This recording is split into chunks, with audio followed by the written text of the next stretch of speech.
Bonsoir chez vous et merci de répondre à ce grand rendez-vous d'actualité dont voici le principal titre. Au sommaire de ce journal, la commission socio-culturelle du Tanganyika a présenté auprès des députés provinciaux le rapport sur l'état des lieux de la situation des déplacés internes dans cette entité. Nous parlons également dans ce journal de grossesse superfétatoire, un phénomène relativement rare chez les femmes. Notre rédaction s'est entretenue avec le docteur Rigen Noir qui nous a expliqué, vous l'écouterez tout à l'heure. Et enfin en sport, Olive Kilo, présidente AI de la Ligue nationale de football féminin RDC, est nommée membre de la commission d'organisation du football féminin en Afrique par la CAF. Une bonne nouvelle pour la RDC, les détails c'est dans un instant. Encore une fois, mesdames et messieurs, bonsoir et merci de nous rejoindre. Tel annoncé au sommaire, situation de déplacés internes dans la province du Tanganyika, la commission socio-culturelle de la province du Tanganyika a présenté ce jeudi 21 avril 2022 aux députés de cet organe à Kalemi son rapport sur les travaux, sur l'état des lieux de déplacement interne de la province, de la population de cette province. Eric Yombo nous en parle. Après une semaine d'intenses travaux en commission à l'Assemblée provinciale du Tanganyika, la commission socio-culturelle de la dite assemblée, que dirige l'honorable député provincial Christine Koulimba Lukuka, a donné son rapport devant l'auguste assemblée de la dite province, réunie en plénière ce jeudi 21 avril 2022. Après une brève lecture de la présidente de commission socio-culturelle, l'honorable Christine Koulimba Lukuka, sur les bien fondés de leur mission.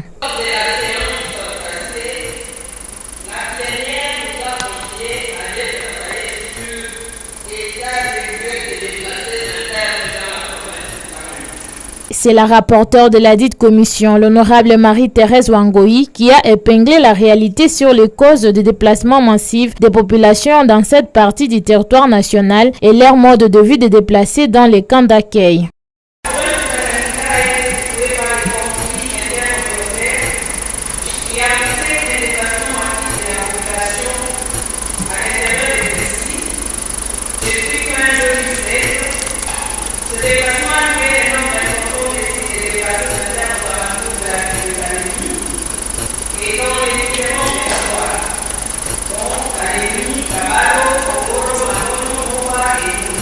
Une série de préoccupations de députés provinciaux du Tanganyika, les uns après les autres, au pêchoir, ont approfondi les 10 rapports et quelques recommandations ont été faites quant à ces. Le rapport de la commission sociale sur l'état des lieux des déplacés internes dans la province du Tanganyika est adopté.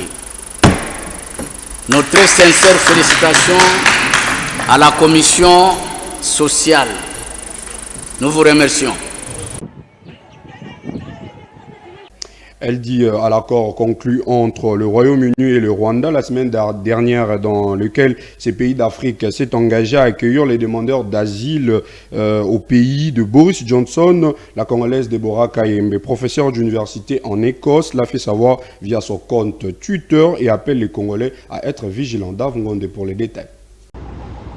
Une Congolaise de renom dit non à l'accord conclu le 14 avril 2022 entre le Royaume-Uni et le Rwanda au sujet de l'envoi sur le territoire rwandais de plusieurs demandeurs d'asile se trouvant sur le sol britannique. Elle, c'est Deborah Kayembe Bouba, recteur de l'université d'Édimbourg en Écosse et une des femmes respectées dans le monde intellectuel britannique. Favorable à la création d'un monde tolérant et multiculturel au Royaume-Uni, Deborah Kayembe a pris position dans cet accord du Premier ministre Boris Johnson et du président Paul Kagame. Dans un tweet, le professeur a interpellé Boris Johnson, le chef du gouvernement britannique, en lui faisant notamment savoir qu'elle considère ces lieux d'accueil au Rwanda comme des camps de concentration à l'époque des nazis. Monsieur le Premier ministre Boris Johnson, nous avons atteint le fond du mal. Dois-je vous rappeler que le génocide du Rwanda a été orchestré par Kagame, a-t-elle écrit. Deborah Kayembe Bouba a également profité de la situation pour attirer l'attention du peuple congolais en lui demandant de rester vigilant sur cet accord qui en réalité vise, selon elle, à long terme, la balkanisation des RDC. Le Premier ministre britannique Boris Johnson commence son plan de balkanisation des RDC en ouvrant un camp de concentration des candidats réfugiés en Grande-Bretagne, au Rwanda. Peuple congolais soit vigilant, a-t-elle martelé. Rappelons que l'accord signé le 14 avril entre le Royaume-Uni et le Rwanda stipule que les migrants arrivés illégalement au Royaume-Uni Tanzanie doivent être envoyés au Rwanda en attente de la réponse à leur demande d'asile, et cela quelle que soit leur nationalité. Sont exclus dans cet accord les ressortissants des pays voisins au Rwanda, tels que la RDC, le Burundi, l'Ouganda et la Tanzanie. Plusieurs observateurs se posent des questions sur les motivations du Rwanda via cet accord, dans la mesure où un pays régulièrement critiqué pour le non-respect des droits de l'homme et où sévit encore, malgré les apparences, une grande pauvreté avec une population de plus de 12 millions d'habitants sur un territoire de 26 340 km². La commission justice et paix de la CENCO et les CC ont organisé le mercredi à Kinshasa un déjeuner d'affaires sur l'état des lieux du processus électoral en présence de plusieurs acteurs politiques et membres de la société civile dans sa diversité. À cette occasion, Gérard Bissambo, membre de la plénière de la CENI, a rassuré l'assistance de la détermination de son institution à respecter le délai constitutionnel des élections selon la feuille de route publiée le 3 février 2022. Reportage signé Jean-Pierre Katenda. C'était dans le but de recueillir des informations utiles et vraies à la source en vue de les répercuter à la base et permettre à la population de s'approprier ce processus électoral en cours que la commission justice et paix de la CENCO, l'église du Christ au Congo ont organisé ces déjeuners d'affaires. Pour Gérard Bissambo, la CENI a publié la feuille de route depuis le 3 février et évolue avec les opérations pour être dans les délais constitutionnels des élections prévues en 2023. Quant à la trilogie, cadre légal, sécurité et financement, des solutions sont en train d'être trouvées et qu'actuellement la CENI est dans l'actualisation de la cartographie qui est une étape importante. La CENI, dans sa feuille de route, a énuméré quelques défis à relever pour qu'elle arrive à organiser les élections dans le délai.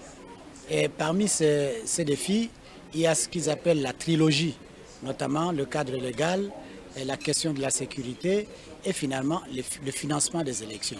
Ils ont invité des acteurs clés au processus électoral et nous, CENI, nous avons donné l'état des lieux tout en insistant sur quelques défis du processus électoral. La CENI a insisté sur le fait que le respect du délai constitutionnel quant à l'organisation des élections est déjà traduit par la feuille de route qui a été publiée le 3 février. Donc on n'a pas à chercher mutualisation, respect du délai constitutionnel qui, en fait, pour la plupart des participants ici, fait encore la crainte, la peur de la plupart des gens parce qu'ils pensent que la CENI ne saura pas tenir au délai. Nous leur avons dit, la feuille de route traduit tout. La feuille de route parle de l'opération du fichier électoral. La feuille de route respecte le délai constitutionnel parce que les élections sont programmées pour décembre 2023. Donc il n'y a rien à chercher au ciel, il n'y a rien à chercher dans les anges. Tout ce qu'il faut voir, c'est dans la feuille de route. Et nous leur avons parlé de l'opération la plus importante que nous réalisons maintenant, c'est l'actualisation de la cartographie des opérations. Donc cette actualisation, c'est une opération clé qui effectivement va lancer toutes les autres opérations, notamment l'enrôlement des électeurs et toutes les autres qui vont s'en suivre.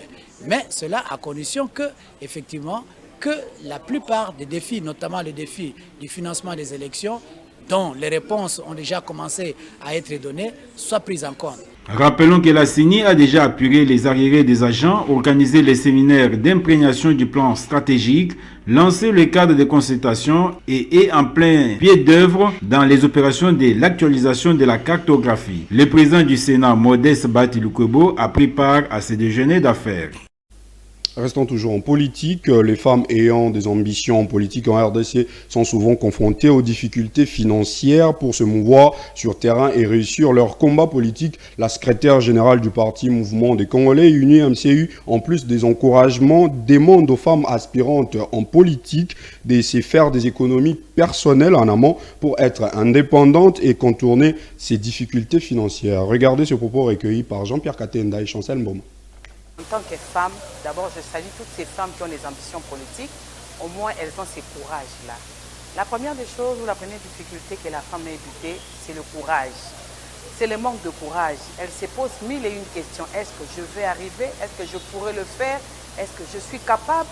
Or, je demanderai à toutes ces grandes dames-là de ne pas se décourager, de ne pas perdre espoir, mais d'avoir d'abord premièrement le courage.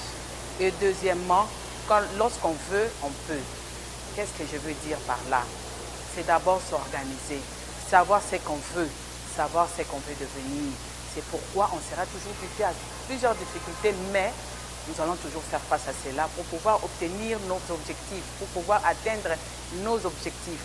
C'est pourquoi toutes ces femmes qui ont des ambitions politiques telles que moi, je suis là devant vous en ce moment en train de parler, je dirais ceci, que nous puissions nous lever, évitons de nous poser plusieurs questions, mais de combattre cette peur-là, de combattre ces découragements-là, mais de s'organiser pour pouvoir atteindre nos objectifs. Effectivement, s'il y a un problème de finances, c'est comme j'ai dit précédemment, nous devons nous organiser. Lorsqu'on veut atteindre un objectif quelconque, il faut d'abord s'organiser. Tout commence par un projet. Dès que vous avez un projet, vous allez bien organiser votre combat. Cela veut dire même le financement viendra de soi-même. Pourquoi? Parce que vous allez savoir par où commencer et comment vous allez vous y prendre. Les finances, c'est quoi? Il fallait d'abord commencer par des petites économies, commencer à avoir des contacts à gauche et à droite, bien organiser sa structure et les finances viendront de soi-même. Dans la vie, il faut savoir oser. Il ne faut pas toujours compter sur quelqu'un et surtout sur l'homme, mais il faut se dire aussi, moi aussi je suis capable. Capable, c'est comment? Commencer à faire des économies. On ne se réveille pas d'un bon matin comme ça, on dit je fais la politique. Non, tout commence par un petit. Tout commence par des petites actions à gauche et à droite, par des contacts avec des mamans, certaines mamans qui ont déjà des finances aussi, mais elles n'ont pas le temps de pouvoir exercer ces fonctions-là. Elles peuvent venir vous soutenir. Il y a des grandes dames qui sont là, qui ont beaucoup de moyens, et nous pouvons nous aider mutuellement pour que cette femme-là puisse aussi aller de l'avant, et non attendre toujours les moyens de l'homme pour que cette femme-là puisse avancer. Parlons à présent santé dans ce journal et précisément de la grossesse superfectatoire. Cette expression ne vous dit absolument peut-être rien. Eh bien, c'est normal car c'est un phénomène relativement rare et qui s'explique par le fait qu'une femme peut contracter une autre grossesse alors qu'elle est déjà enceinte. Pour en savoir plus, notre experte en santé a rencontré un médecin ici à Kinshasa qui a expliqué ces phénomènes. Suivez ces détails dans ce reportage de Ornella Ngonga. C'est un fait rarissime, la grossesse superfétatoire. Le monde en compte actuellement une dizaine de cas seulement. Et pour en savoir plus, le desk santé digitemporel a rencontré le docteur Huguen Douard, médecin généraliste et chef de staff du centre hospitalier Mpongo. Selon ces derniers, la grossesse superfétatoire ou la superfétation est le fait pour une femme de tomber enceinte à nouveau alors qu'elle est déjà depuis quelques jours voire quelques semaines. C'est un phénomène spectaculaire. C'est un phénomène miraculeux. C'est un phénomène qu'on ne peut pas éviter et qui n'arrive pas aussi régulièrement. Pour les bains supplémentaires, la femme libère son ovocyte et il y a rapport sexuel. Le premier rapport sexuel, il y a fécondation. Et le deuxième rapport sexuel qui est rapproché au premier, il y a encore une autre libération et la femme conçoit encore pour une deuxième fois. Le médecin poursuit en faisant savoir qu'il n'existe pas de causes valables qui peuvent occasionner le grossesse superfétatoire. Mais de chercheurs ont essayé d'approfondir des recherches pour prouver certaines réalités. Il y a certaines suggestions. Par exemple, ils ont prouvé qu'une femme qui suit le traitement pour la conception avec les médicaments pendant les estrogestatifs, et ces médicaments peuvent causer des superfétations. Et un autre exemple, les patients qui ont un problème avec deux utérus par exemple, donc ça peut causer aussi ces phénomènes ici. Il y a aussi des cas où il y a une hyperstimulation des hormones qui stimulent la génétique qui peut causer qui est cette superfétation. Pour découvrir une grossesse superfétatoire, il faut selon Dr Huguen faire un examen d'échographie. L'échographie en réalité, qu'est-ce qui va nous prouver que c'était une superfétation? C'est par rapport premièrement à la taille du fœtus et deuxièmement à l'âge du fœtus. Vous allez voir que le premier fœtus ou la première conception sera un peu plus âgé par rapport à la deuxième. Par ailleurs, le docteur Huguen Douard renseigne que l'accouchement dans ces cas se déroule comme celui des enfants jumeaux. Retenons que dans le cas de la superfétation, on ne peut pas parler de jumeaux, car ces derniers sont conçus au cours d'un rapport sexuel unique et issus d'un même œuf divisé en deux au cours de 15 premiers jours qui suivent la fécondation, ce qui n'est pas le cas d'une grossesse superfétatoire. Leadership féminin dans les universités et lutte contre les antivaleurs chez les femmes en milieu étudiantin. Les collectifs de ministres de genre féminin des différentes universités et instituts de la RDC organisent une conférence sur ces questions. C'est samedi 23 avril 2022. Cette structure des différentes étudiantes de Kinshasa invite les femmes et pourquoi pas les hommes à prendre part à cette rencontre qui se déroulera derrière l'amphithéâtre de Lista à partir de 10h. Elles l'ont dit au micro des Précieuses Boyeux. Suivez. Le collectif organise ce samedi une très grande activité avec la participation de différentes universités pour honorer nos différentes élites femmes qui ont pu se démarquer dans tous leurs domaines, malgré tout ce que les femmes rencontrent en discrimination comme harcèlement. Et ils ont quand même tenu bon, ils sont des références aujourd'hui. C'est ainsi que nous, étudiantes et futurs leaders de demain, nous voulons les honorer et essayer de tracer des chemins pour les autres qui arrivent. Déjà, ça va permettre, par rapport à toutes les expériences que ces femmes pourront expliquer ou essayer de partager avec les étudiantes ce samedi, permettra à nos différentes étudiantes qui traversent cette discrimination au sein de leurs universités d'avoir le courage de continuer à se battre et aussi d'être capable de tenir et de devenir aussi des exemples demain comme ce que nos différentes leaders ont pu faire dans tous leurs domaines respectifs. Et enfin, bouclons ce journal en parlant du sport. La présidente AI de la Ligue nationale de football féminin en RDC, Olive Kiloa, a été nommée à la Confédération africaine de football comme membre de la commission d'organisation du football féminin au niveau africain. La CAF l'a rendu public ce jeudi 21 avril 2022. Regardez.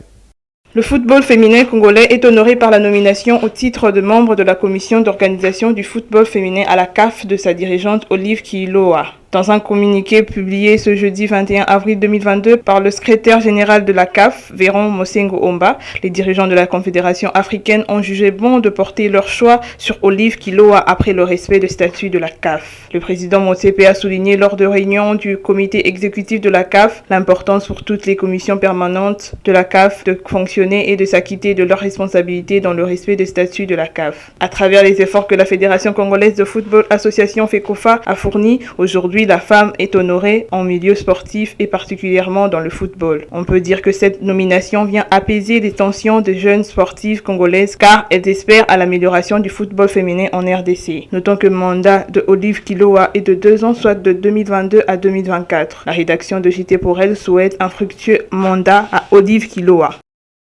C'est ici que s'achève cette édition du journal, mais avant tout, les rappels des titres. La commission socio-culturelle du Tanganyika présentait auprès des députés provinciaux le rapport sur l'état des lieux de la situation des déplacés internes dans cette entité. Nous avons également parlé dans ce journal des grossesses superfectatoires, un phénomène relativement rare chez les femmes. Notre rédaction s'étant entretenue avec le docteur Rigen Noir qui nous a expliqué, vous l'avez vu tout à l'heure. Et enfin en sport, Olive Kiloa, présidente AI de la Ligue nationale de football féminin en RDC, est nommée membre de la commission d'organisation du football féminin en Afrique par la CAF. Une bonne nouvelle pour la RDC. C'est la fin de cette édition. Merci de votre attention soutenue. Nos informations continuent sur notre site internet. Vivez heureux, vivez sans temps. Et merci à Christian Moukaya pour l'édition. Au revoir.